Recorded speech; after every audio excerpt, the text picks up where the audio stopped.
The final words that Jesus speaks while on the cross are found in Luke 23, verse 46. But I want to read the verse in context so that we can try to understand even more of the meeting. So let's look at Luke 23, 44 through 46. It was now about noon, and the darkness came over the whole land until 3 p.m. For the sun had stopped shining, and the curtain of the temple was torn in two. Jesus called out with a loud voice, "Father, into your hands I commit my spirit." When he had said this, he breathed his last. Jesus' final words were those of complete commitment and surrender. Just a few hours earlier, remember Jesus praying in the garden. He was wrestling in his prayer, "Father, if you are willing, take this cup from me. Yet not my will, but yours be done." Now on the cross, Jesus was living out that prayer. Not my will, but yours be done.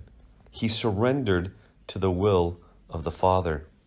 Jesus' life was a life of surrender.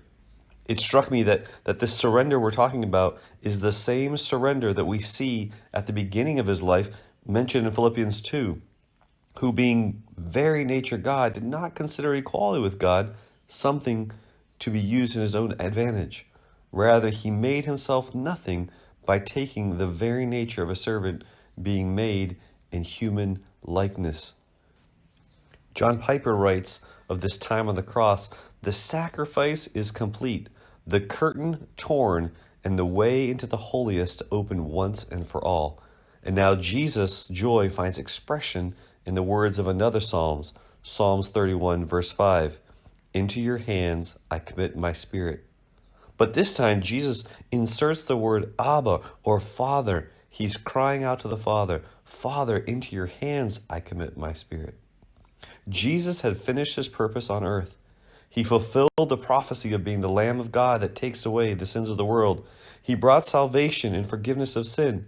But he also tore the curtain in two and made the way directly into the Holy of Holies.